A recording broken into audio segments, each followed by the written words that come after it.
பேரிழந்தூர் அர்-ரஹீமிய்யா Arabic கல்லூரி. உங்கள் ஆண் பிள்ளைகள் 7 ஆண்டுகளில் ஆலிம் பட்டத்துடன் பிகாம், பிபிஏ, பிஏ டிகிரிகளும் பெற்று சிறந்த ஆலிமாக வெளிவர இன்றே தொடர்பு கொள்ளுங்கள்.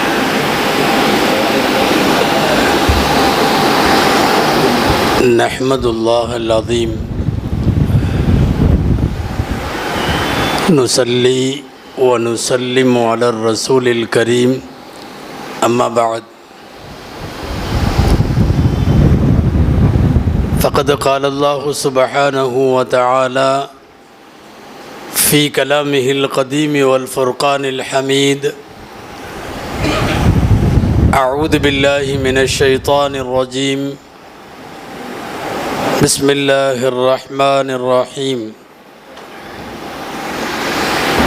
واذكرن ما يتلى في بيوتكن من آيات الله والحكمة إن الله كان لطيفا خبيرا. صدق الله العظيم. وقال رسول الله صلى الله عليه وسلم: أيما امرأة إذا صلت خمسها وصامت شهرها وأطاعت بعلها وأحسنت فرجها فلتدخل من أي أبواب الجنة شاءت. صدق رسول الله صلى الله عليه وسلم. அளவற்ற அருளாளனும் நிகரற்ற அன்புடையோனுமாகிய எல்லாம் வல்ல அல்லாஹுவின் பெயரால் துவங்குகிறேன். அருமை நாயகம் முஹம்மது ரசூலுல்லாஹ் ஸல்லல்லாஹு அலைஹி வஸல்லம் அவர்களின் மீதும்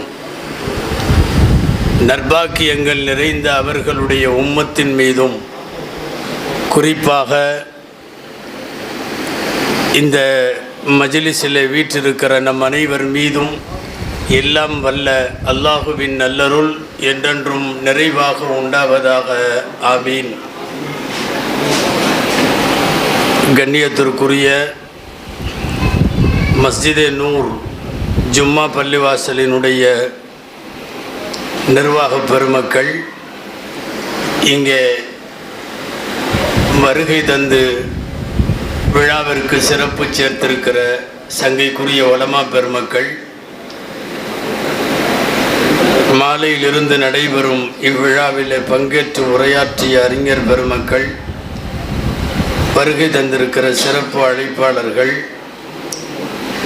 எனக்கு முன்னாலே நல்லதொரு உரையாற்றி அமர்ந்திருக்கிற அன்பு நண்பர் சொல்முரசு அபு தாஹிர் பாக்கவி ஹசரத் பெருந்தகை அவர்கள்,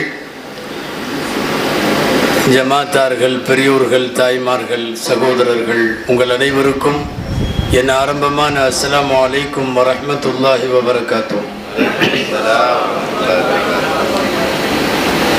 அல்லாஹுவின் பேரருளால் மாதம் 2 முறை நடத்தப்படுகிற பெண்கள் பயான் மஜ்லிஸினுடைய 97வது வாரம் இது. பெண்கள் குறித்தும் பெண்களின் முக்கியத்துவம் குறித்தும் இஸ்லாமிய மார்க்கத்தில் அவர்கள் ஆற்ற வேண்டிய அரும்பணிகள் குறித்தும் பெண்களுக்கு பேச வேண்டிய தலைப்பென்றாலும் பெண்களின் நிர்வாகிகளாய் இருக்கிற ஆண்களிடத்திலே அதை சொல்லலாம். பொதுவாக பெண்கள்கிட்ட சொல்ல வேண்டியதை ஆம்பளைகள்கிட்ட சொல்லணுமா, ஆம்பளைகள்கிட்ட சொல்ல வேண்டியதை பொம்பளைகள்கிட்ட சொல்லணுமாமா அப்படின்னு சொல்லுவாங்க. காலேஜ் என்ற எங்களுடைய உஸ்தாத் மர்ஹூம் பிஎஸ்வி ஹஜ்ரத் விழா அவர்கள் நபரல்லாஹு மர்கதாவும் அடிக்கடி சொல்லுவாங்க, பர்தா அவசியம்னு ஆம்பளைகள்கிட்ட பேசு, தாடி சுண்ணத்துன்னு பொம்பளைகள்கிட்ட பேசு அப்படின்னு சொல்லுவாங்க. தாடியின் அவசியம் குறித்து தாடி வைக்கிற ஆண்கள்கிட்ட பேசக்கூடாதான், வைக்க விடாமல் தடுக்கிற பெண்கள்கிட்ட போய் பேசணுமா. அது மாதிரி பெண்களுக்கு சொல்ல வேண்டிய விஷயங்களை வெறுமனே பெண்களுக்கு மாத்திரம் சொல்ல முடியாது, ஆண்களுக்கும் சேர்த்துத்தான் சொல்ல வேண்டும். பெண்களுடைய பயான் பெண்களுக்கான மார்க்க சொற்பொழிவுகள் ஏன் அவசியம் என்பதை குறித்து யோசித்தால், ஆண்களை விட அடுத்த சந்ததியை உருவாக்குவதில் பெண்கள் தான் முக்கியமாக இருக்கிறார்கள். ஆண்களை வெளியுறவுத்துறை என்று சொன்னால் பெண்களை உள்துறை என்று சொல்ல வேண்டும். உங்களுக்கே தெரியும், உள்துறை தான் படாத பாடுபடுத்துது. வெளியுறவுத்துறைகளெல்லாம் கொஞ்சம் அமைதியாக இருந்தாலும் இந்த உள்துறையோட டார்ச்சர் ரொம்ப அதிகம். தாய்மார்கள், நீங்கள் டார்ச்சர் பண்ணுறீங்கன்னு விளங்க வேணாம். நான் 2 அர்த்தத்தில் சொல்கிறேன், இருப்பவர்களுக்கு புரியும். எல்லா இடத்துலையும் உள்துறையினால் ரொம்ப பிரச்சனை. அன்பானவர்களே, உள்துறையைத்தான் முதல்ல சரி செய்ய வேண்டும். ஆண்கள் வெளியுறவுத்துறையை பார்க்கக்கூடியவர்கள். நாளைய வீட்டின் சந்ததி எப்படி வளரும், நாளைய குழந்தைகள் ஒழுக்கமுள்ள சமுதாயமாக மலர்வது எப்படி, இது எல்லாமே அந்த வீட்டில் இருக்கிற, சொல்லப்போனால் அதிகாரங்களை எல்லாம் கையில் வைத்திருக்கிற பெண்களின் கையில் தான் இருக்கிறது. 40 வயசு ஆயிட்டாவே எல்லாத்துக்கும் அந்த கவலை வந்துருமாமா. என்ன கவலைன்னா, நமக்கு பின்னாடி நம்ம சந்ததி என்ன ஆகும். 40 வயசு வரையும் வராதானா? வரும். 40 வயசில் கண்டிப்பாக வரும்னு குர்ஆன் சொல்லுகிறது. 26வது ஜுஸ்வில் ஒரு வசனம் அல்லாஹ் அப்படியே சொல்லுகிறான், ஹத்தா இதா பலக 40 சனா, 40 வயசாகிவிட்டால் ஒரு மனிதன் எப்படி அல்லாஹ்ட்ட பிரார்த்தனை செய்வான்னு வருது. அந்த பிரார்த்தனையின் வாக்கியம் என்ன தெரியுமா? அஸ்லிஹ் லீ ஃபீ துர்ரியத்தி இன்னி துப்து இலைக்க வ இன்னி மினல் முஸ்லிமீன். என் சந்ததியை சீராக்கி கொடு. எப்போ கேட்பானா? ஹத்தா இதா பலக 40 சனா, 40 வயசாகிற போது அடுத்த தலைமுறை குறித்து கவலை வர வேண்டும் என்று இந்த ஆயத்தின் தப்சீரிலே எழுதுவார்கள். சாதாரணமாக 25, 30, 35 வயசு எல்லாம் விட 40 என்பது முதுமையின் நுழைவாயில்.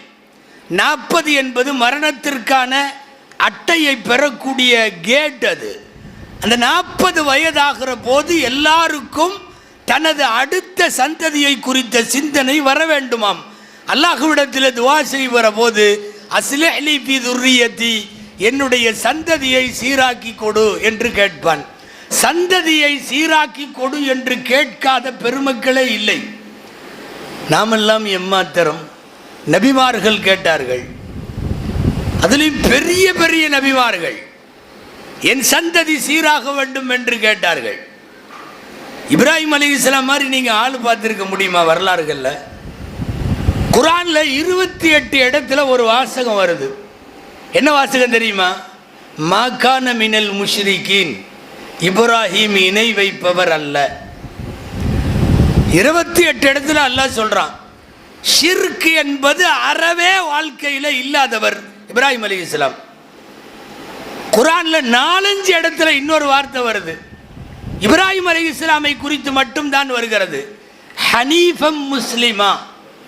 ஹனீஃபானா பியூர்னு அர்த்தம். அவர் பியூர் முஸ்லிம்.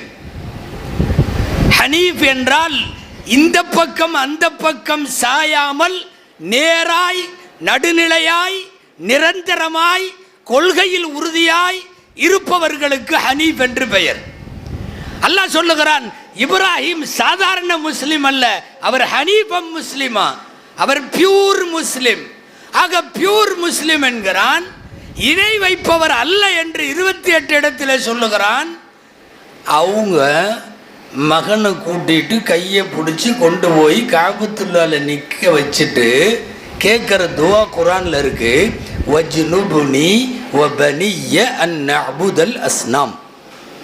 யா அல்லாஹ், என்னையும் என்னுடைய மகனையும் விக்கிரகங்களை வழிபடுவதில் இருந்து நீ காப்பாத்து. அவங்க விக்கிரகத்தை வழிபடுவாங்களா? வழிபட மாட்டாங்க. பியூர் முஸ்லிம்னு அல்லாஹ் சொல்றான். ஊர் உலகமெல்லாம் பட்டம் கொடுக்கல, அல்லாஹ் கொடுத்த பட்டம் அவர் ஹனீப். ஆனால் அவர் கேட்கிறார், நான் இணை வைப்பதில் இருந்து என்னை மட்டுமல்ல என்னுடைய மகனையும் காப்பாத்து.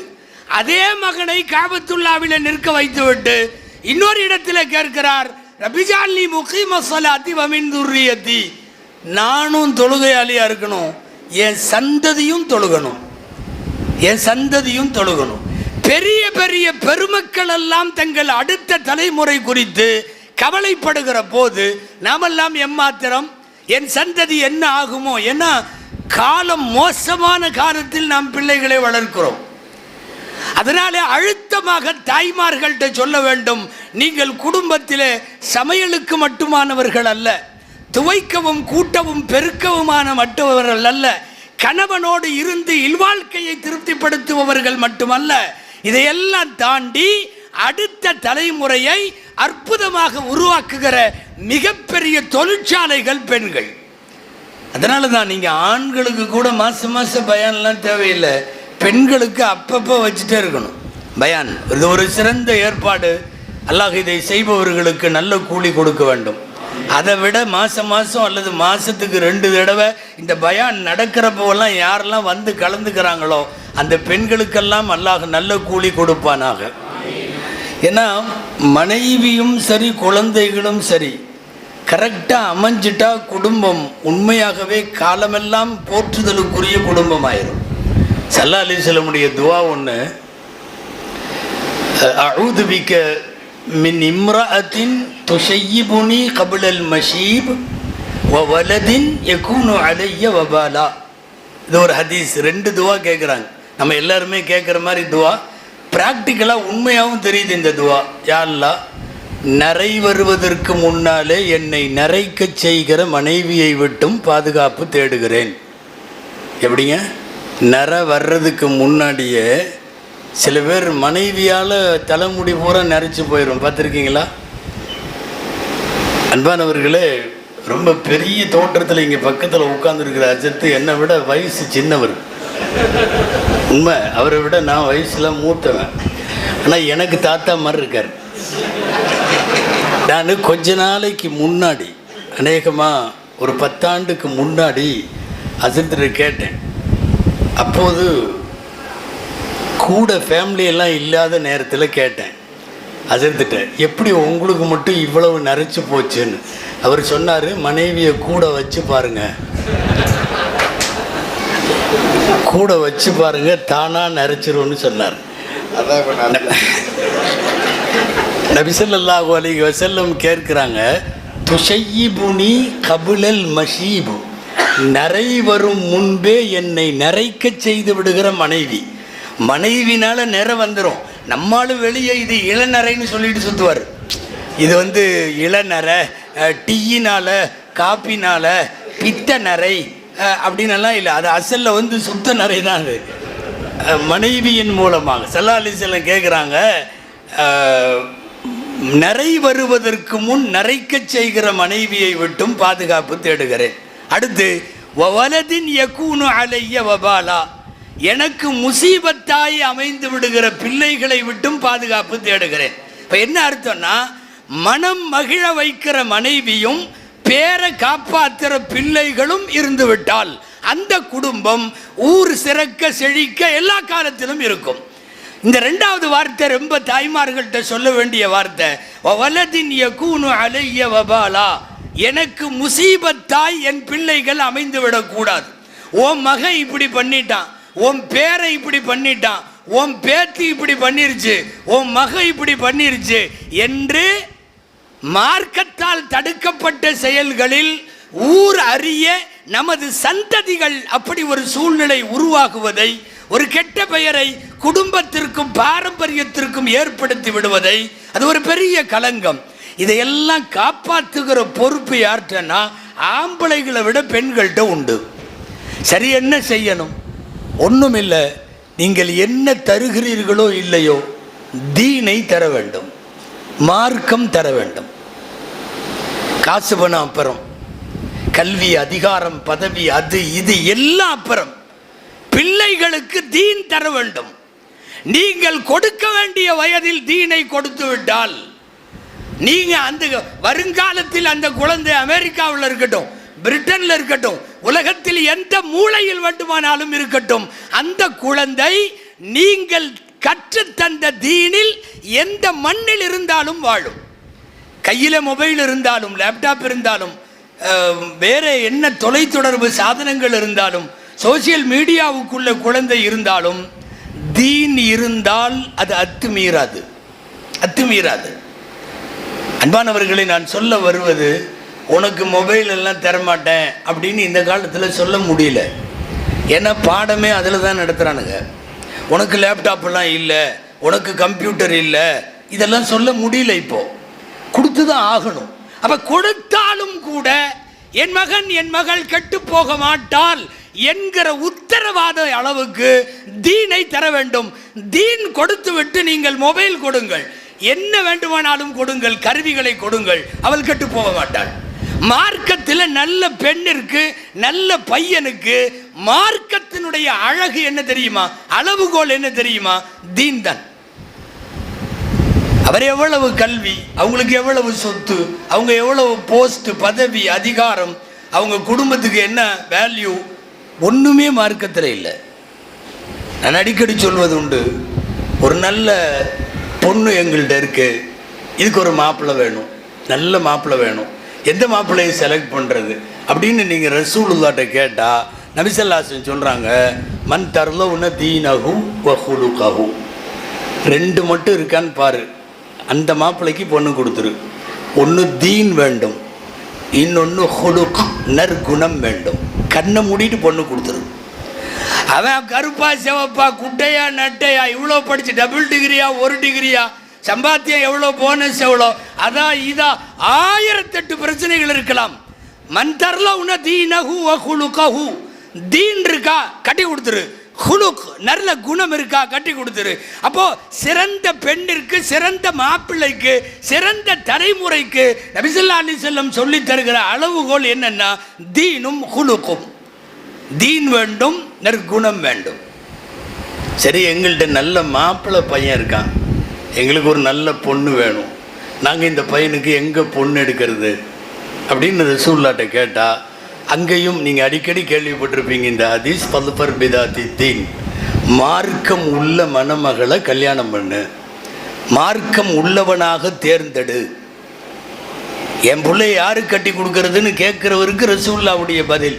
அடிக்கடி திருமண சபையில் இந்த ஹதீஸ் நீங்கள் கேள்விப்பட்டிருப்பீங்க. ஒரு பெண் அழகுக்காக, காசுக்காக, குடும்ப பெருமைக்காக இப்படியெல்லாம் கல்யாணம் செய்யப்படுகிறாள், நீங்கள் மார்க்கம் உள்ளவளை மணந்து கொள்ளுங்கள். அப்ப என்ன, நல்ல மாப்பிள்ளைக்கு அடையாளமும் தீன், நல்ல பெண்ணுக்கு அடையாளமும் தீன். எனவே தாய்மார்களிடத்திலே சொல்ல வேண்டும், நீங்கள் என்ன செய்ய வேண்டும் என்றால், வீட்டில் உணவோ குடியோ எதை கொடுப்பதிலும் கூட கூடுதல் குறை வைத்திருந்தாலும் தீனை கொடுப்பதிலே மாத்திரம் குறை வைத்து விடாதீர்கள். தீனை கொடுத்து ஒரு சந்ததியை இன்னைக்கு உருவாக்குறதே பெரிய கஷ்டம். அல்லாஹு அக்பர், பெரிய சவால். பசங்க பிள்ளைங்க எல்லாம் 10th +2 காலேஜ் படிக்கிற பசங்க பிள்ளைகளை வளர்த்து எடுக்கிறது. நீங்கள் நல்லா வளர்த்துடலாம், வீட்டில் எல்லாம் பயங்கரமாக வச்சுருக்கலாம், அவன் நல்லா இருந்தாலும் இந்த கையில் இருக்கிற மொபைல் அவனை விட மாட்டேங்க. அதுலேயும் ஒரு 10-20 வருஷத்துக்கு முன்னாடி வாலிபமாக இருந்தோமல்ல, நம்மெல்லாம் ஒரு வகையில் தப்பிச்சோம். இன்றைக்கி இருக்கிற பையனுக்கு 4 பக்கம் வலை விரிக்கிறானோ எல்லாருமேங்க. இன்றைக்கி வாழுகிற இளைஞர்களை மட்டும் சொல்லலை, நம்ம அத்தனை பேருமே பெரிய முசீபத்தில் சிக்கியிருக்கோம். 5 நிமிஷம் சும்மா உட்கார முடியல, மெசேஜ் அனுப்புகிறான், நீங்கள் தனியாக இருக்கிறீர்களா, எங்களோடு பேசுங்கள். நீ யார், எனக்கு மாமனா மச்சானா, எங்களோடு பேசுங்கள். அப்புறம் இப்போல்லாம் திடீர் ஒரு நாளைக்கு 10 தடவை இந்த ஆப்பை நீங்கள் டவுன்லோடு செய்யுங்கள், எங்களின் பெண்கள் உங்களோடு பேசுவார்கள். அவள் என்ன எனக்கு பொண்டாட்டியா, அவள் எனக்கு மாமியா மச்சியா, அவள் எதுக்கு என்கிட்ட பேசணும்? மெசேஜ் வந்துகிட்டே இருக்குது, இந்த ஆப்பை பதிவு செய்யுங்கள். உங்களிடம் 5 ரூபாய் இருக்கிறதா, இந்த பெண்ணோடு பேசலாம். ஏண்டா இவ்வளவு சீப்பாக இறங்கிட்டீங்க? என்னன்னா காலத்தில் இன்னைக்கு பெரிய சவால். பையன் நல்லா தான் இருக்கான், அதை இதையும் சொல்லி கில்லி டாப் டாப் டூப்புன்னு பயானு தீனு தாவா என்னென்னத்தையோ சொல்லி கொடுத்து அவனை ரெடி பண்ணாலும் குறுக்க டீன்னு ஒன்று வந்து அடிக்குது. ஒரு படம் வந்து நிற்கிது, நாங்கள் பேசுவதற்கு தயார். அப்போ அவன் தீன் பேச்சு இந்த பக்கம், இந்த புள்ள பேச்சு இந்த பக்கம்னு அப்படி போயிடுவான். இன்றைக்கு இவர்களை சரியான முறையில் மார்க்கப்படி வளர்த்தெடுப்பது என்பது இன்னைக்கு காலத்தில் பெரிய சவால். இது நல்லா இருந்தாலும் சோசியல் மீடியா விடுற மாதிரி இல்லை. பிள்ளையும் பையனும் நல்லா இருந்தாலும் இன்னைக்கு இருக்கிற ஆன்லைன் அடிமைத்தனம் அவர்களை இழுத்து விடுகிறது, கட்டி போட்டு விடுகிறது.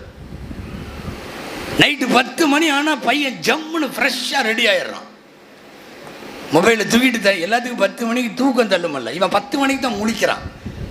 நமக்கான டைம் ஸ்டார்ட்ஸ் நவ் அப்படின்னு ஆரம்பித்தான்னா தனியாக அவன் ரூமுக்குள்ளே போயிட்டு மொபைலை எடுத்தான்னா ராத்திரி 1 மணி 2 மணி.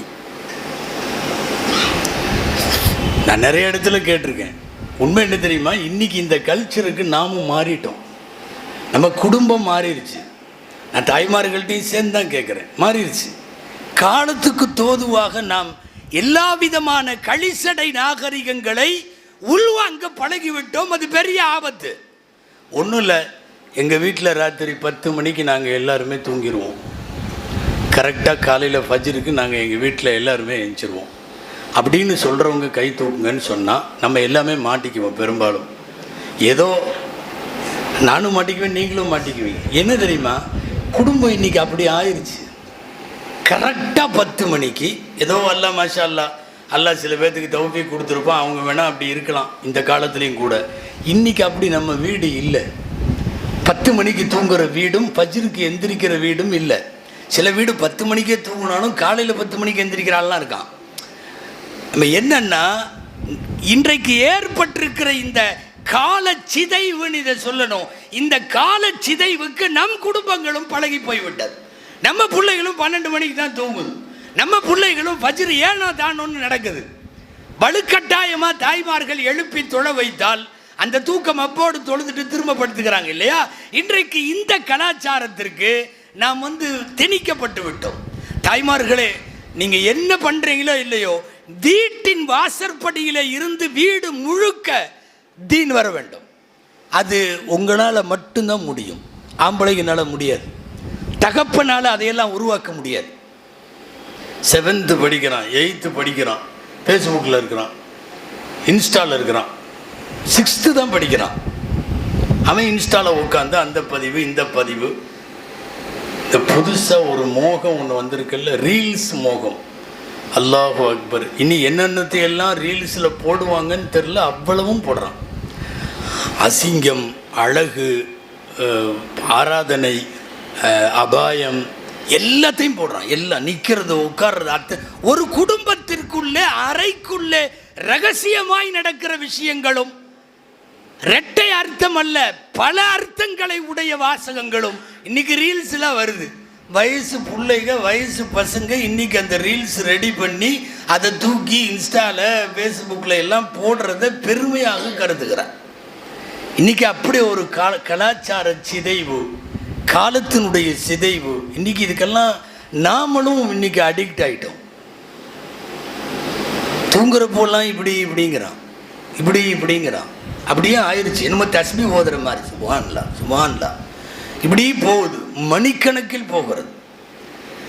இருக்கிற ஆயுஷை கொஞ்சங்கிறாங்க, 60க்கும் 70க்கும் இடையில.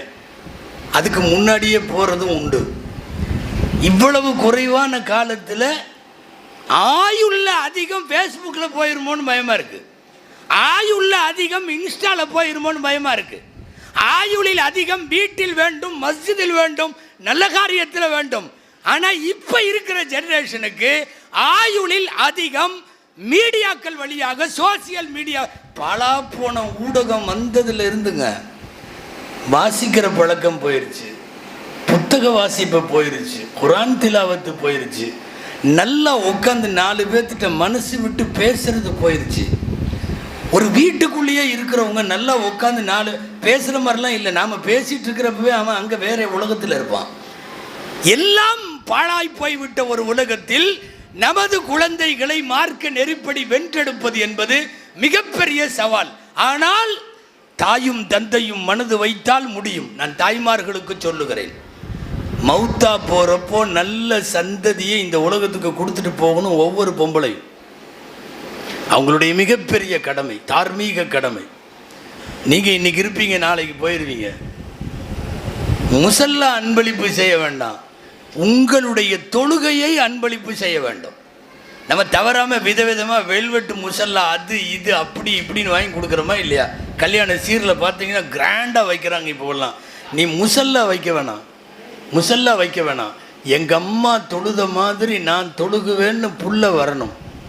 எங்கள் அம்மா எப்படியெல்லாம் நஃபிலான இதெல்லாம் செய்வாங்களோ, நோன்பு வைப்பாங்களோ, தொழுகுவாங்களோ, அந்த மாதிரி நான் என் பிள்ளைகளையும் உருவாக்கியிருக்கேன்னு முசல்லா தர வேண்டாம், தொழுகையை அன்பளிப்பாக தாருங்கள்.